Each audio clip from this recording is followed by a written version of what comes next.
We often speak about the digital grid as a byproduct of new technology, a system of constant logging and tracking that makes us feel increasingly cornered.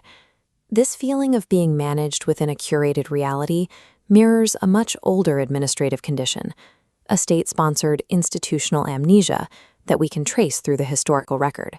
To find the origin of this structural amnesia, we have to investigate the founding era of 1776, the very moment we are taught the age of transparency began.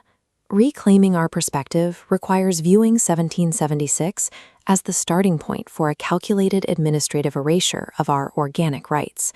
This is the 1776 paradox, a sharp contrast between the celebrated public theater of independence and the private, systematic purging of foundational ledgers occurring behind the scenes. We analyze this discrepancy through the architecture of absence, a forensic framework that prioritizes the study of what has been removed over what has survived.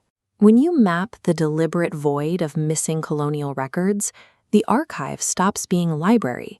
It becomes a crime scene of administrative theft. Because history is often a blueprint of strategic redaction, finding the hole in the archive is the only way to expose the roots of our modern legal status. The mainstream explanation for these missing 18th century records usually relies on the fog of war, the idea that foundational ledgers and charters were simply lost to the fires and the chaos of the American Revolution. However, forensic auditing reveals a different pattern. The loss wasn't random. It was a surgical removal, a high-precision strike against specific evidence of sovereignty. The first targets were proprietary records. These ledgers proved that individuals held local sovereign rights independent of any central federal power, making them a primary threat to a new centralized order. The second targets were the private registries of debt bondage and local tax rolls, which contained centuries of localized financial data. Burning these registries didn't provide debt relief. It provided the nascent state with a financial clean slate to re-standardize obligations under its corporate terms. Finally, the architects targeted financial charters and land grants. Deleting local land grant precedent allowed the state to reissue titles under a federalized hierarchy.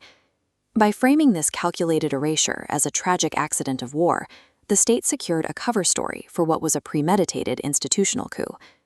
This three-step model installed a centralized operating system.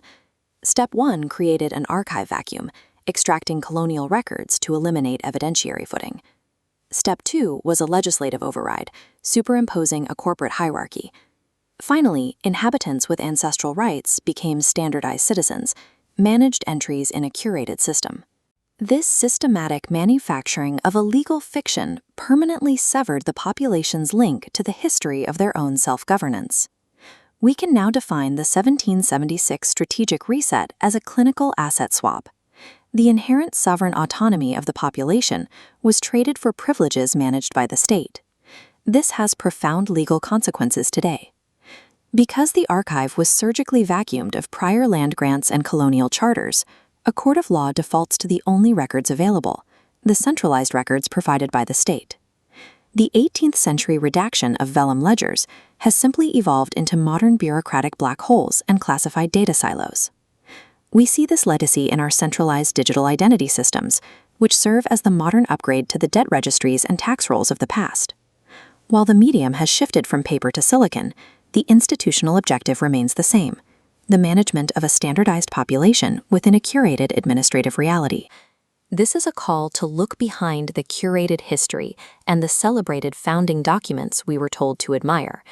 The role of the forensic historian is to hunt for the administrative shadows, the specific gaps where the evidence of our true history was buried.